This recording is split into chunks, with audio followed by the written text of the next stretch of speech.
saya Meli Jomeska. Di sini saya akan menjelaskan beberapa tugas dari Badan Pemeriksa Keuangan.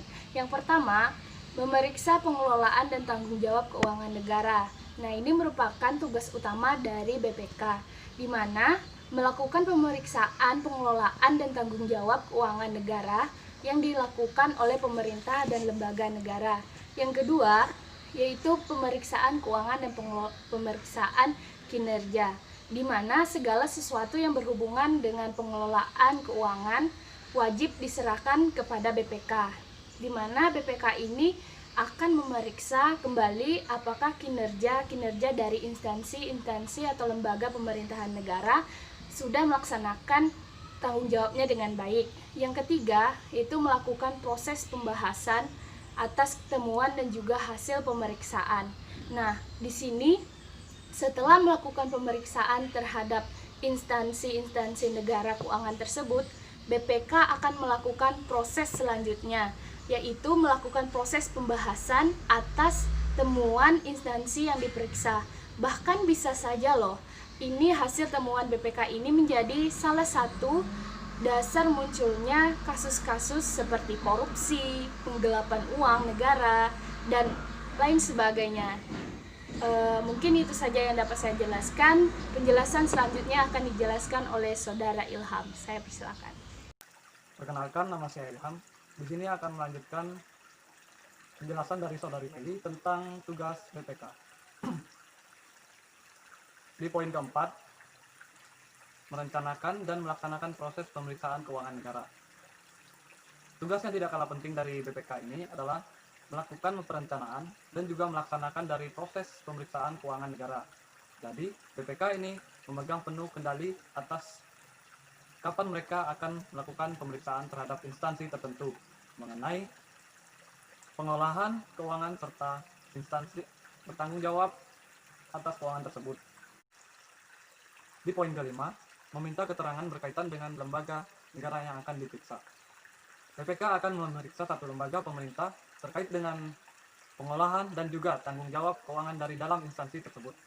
Maka, tentu saja BPK tidak hanya mengandalkan hasil secara fisik seperti perhitungan uang dan aset, namun juga membutuhkan data sekunder berupa keterangan dan juga data-data tambahan yang diterbitkan oleh instansi terkait yang mendukung proses pemeriksaan terhadap pengolahan keuangan dan juga tanggung jawab keuangan dari instansi pemerintah tersebut. Di poin ke-6, melakukan pemeriksaan pada lokasi penyimpanan barang, uang, dan aset milik negara. Tugas box, tepatnya sebuah wewenang untuk memeriksa secara fisik jumlah uang, aset, dan barang-barang milik negara yang dikelola dan menjadi tanggung jawab oleh instansi terkait.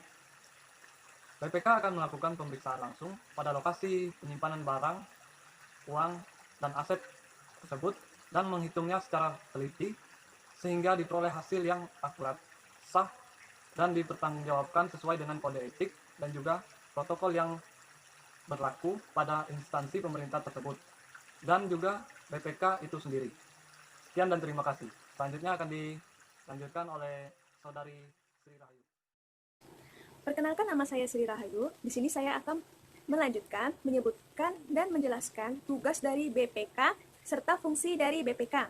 Tugas selanjutnya dari BPK yaitu menetapkan kode etik pemeriksaan, pengelolaan, dan tanggung jawab keuangan negara.